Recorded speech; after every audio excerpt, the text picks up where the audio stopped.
On January 23, 1990, a case that would go down in judicial history occurred in the United States. A beauty queen committed suicide at home. However, upon investigation, it was discovered that the case was actually a murder disguised as a suicide. The killer had meticulously planned everything, making it difficult for the police to pinpoint the culprit. It wasn't until 3 years later that the authorities used unconventional methods to bring the killer to justice. This case became a significant example that led to the establishment of new legislation in the United States. But what really happened back then? Why did the police have to resort to unconventional means to apprehend the killer? Hey everyone, this is BC Storytime.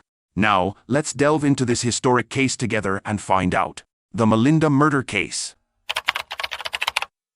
The protagonist of this case is named Melinda Renee Snyder. She was born in Rock Hill, South Carolina.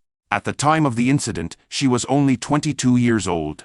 With her beautiful appearance and hot figure, Melinda was encouraged by her classmates to participate in beauty pageants during her university years and achieve the top 3 places. After graduating, instead of pursuing a lucrative career in modeling as many expected, she chose a different path. She followed her childhood dream and became an elementary school teacher. Melinda was friendly, hardworking, and beloved by the children at school.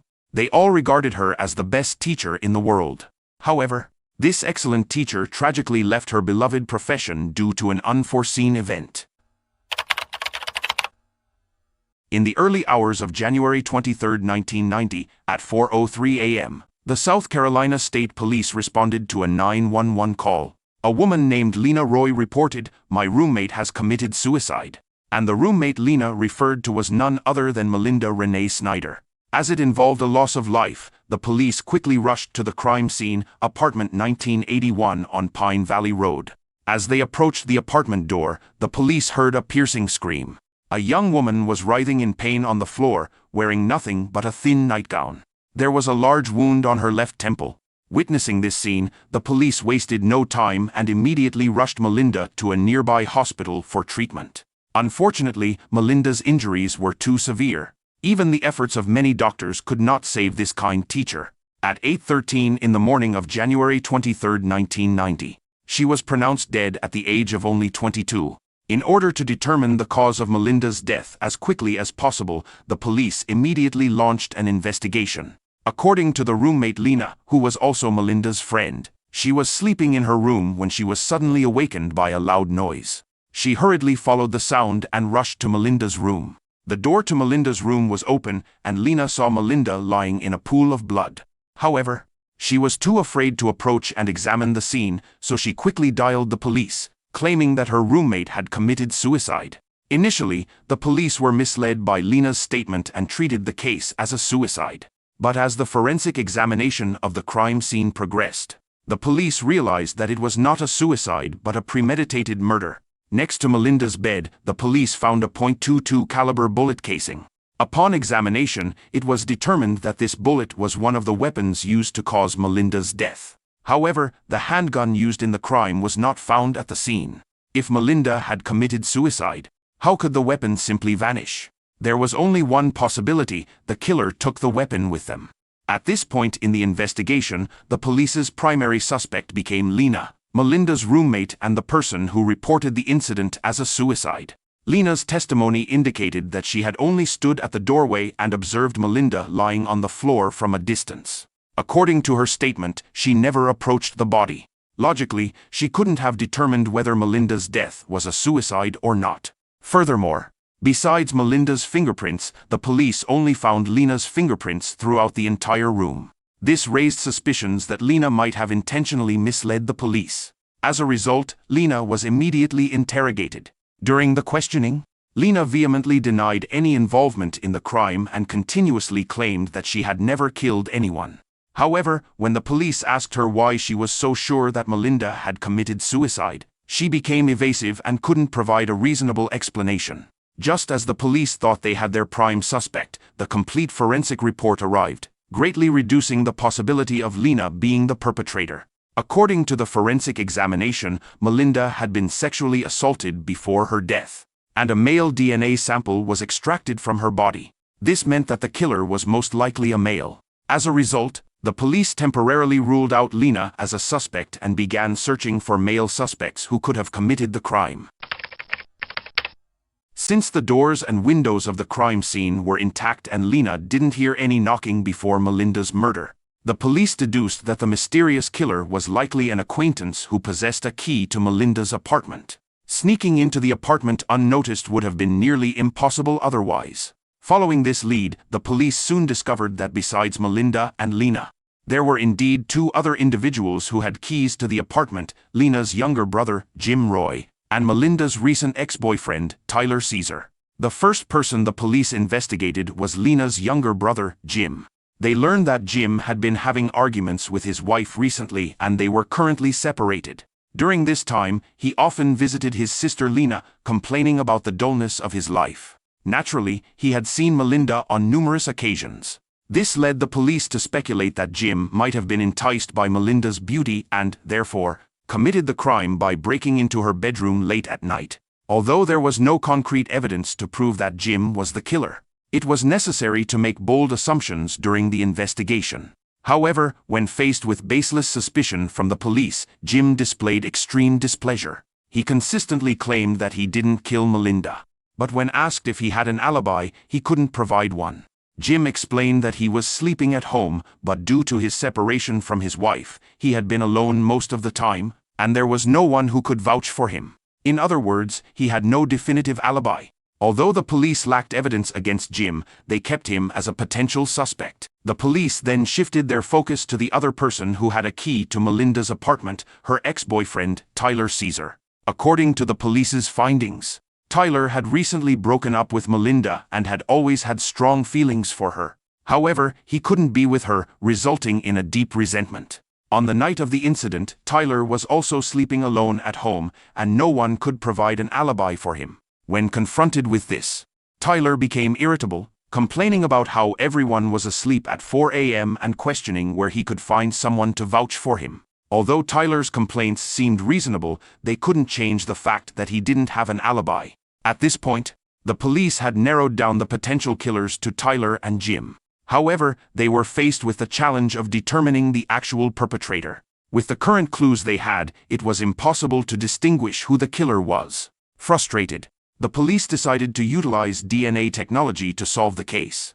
After all, the forensic examination had already extracted semen from Melinda's body, which could be compared with the DNA of the two suspects to identify the killer. However, in the early 1990s, DNA technology wasn't widely available. In a small town like Rock Hill, where the case took place, there were no institutions capable of conducting DNA testing. Therefore, they had to send the samples to a larger city for analysis, a process that was both cumbersome and expensive. This was the initial reason why the police didn't rely on DNA technology to solve the case. But now, with the investigation at a standstill and a heinous murder case in their hands, the Rock Hill Police Department had no choice but to resort to DNA technology. However, when the police requested blood samples from the two suspects, Tyler and Jim, their reactions couldn't have been more different.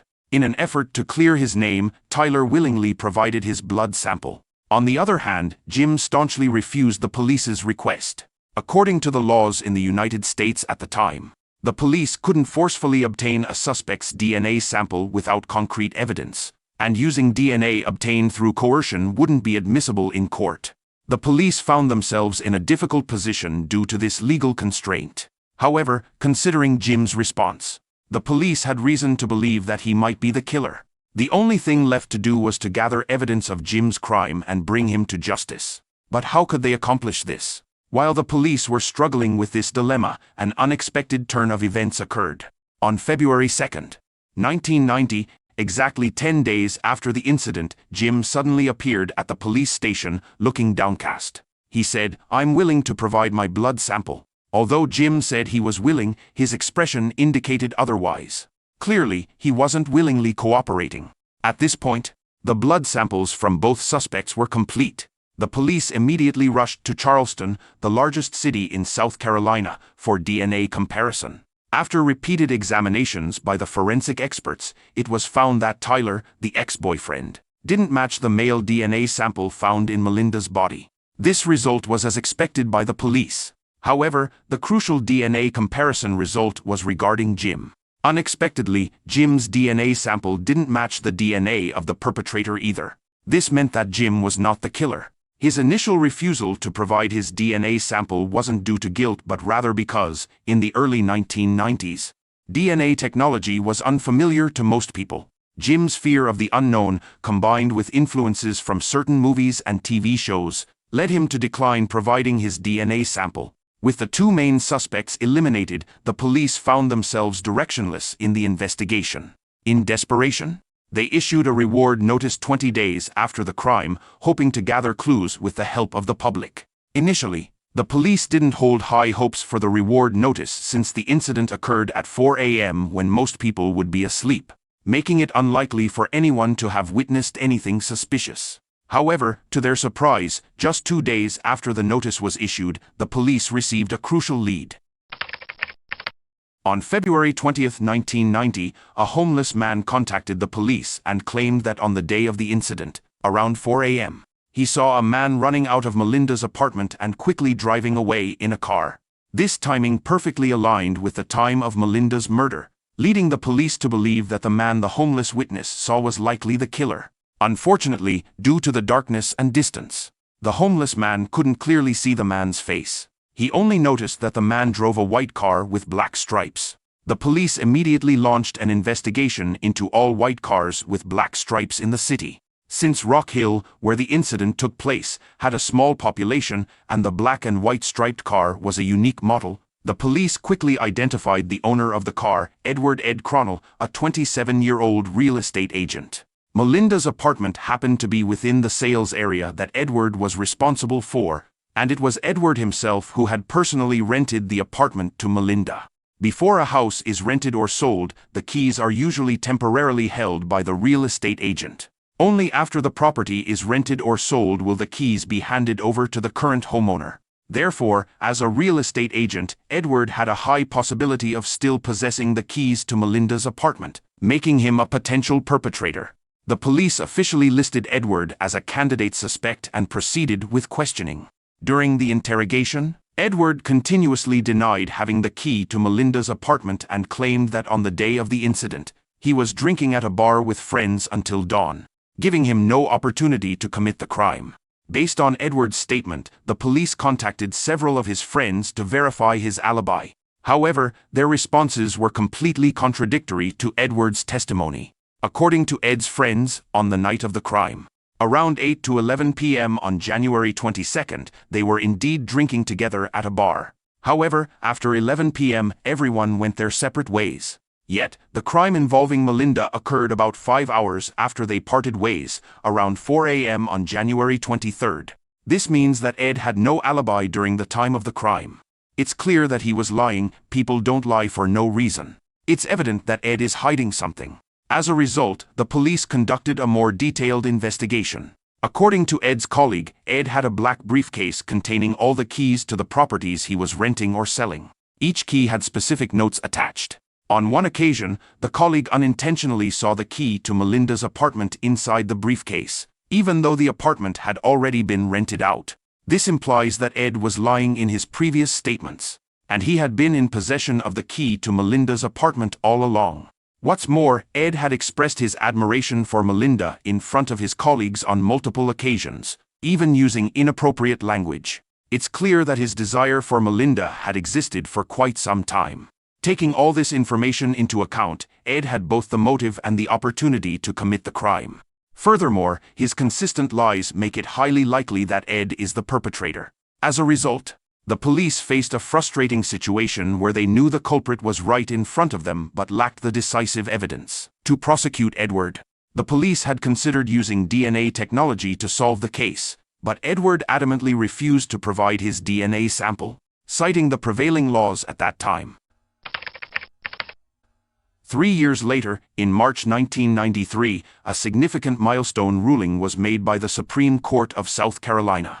It ordered Edward to provide his DNA sample unconditionally, recognizing the challenges encountered by the police in investigating the Melinda murder case. The U.S. Congress passed the DNA Identification Act in 1994. The act explicitly stated that, under certain conditions, law enforcement agencies could apply to higher authorities and, upon approval, suspects must provide their DNA samples. DNA technology gradually became widely available and an essential tool for the police in solving cases. Finally, 1 month later, the police obtained Edward's DNA sample and immediately compared it with the DNA from the crime scene. As expected, the two DNA profiles were a perfect match. Faced with irrefutable evidence, Edward had no choice but to admit his guilt and provide a truthful account of the entire crime. According to Edward's confession, he had been deeply attracted to Melinda since their first meeting. He had made multiple advances towards her, only to be relentlessly rejected. On the early morning of January 23, 1990, after consuming alcohol and unable to control his dark desires, Edward surreptitiously entered Melinda's bedroom using the key he had kept. He raped her and, to conceal his crime, shot her.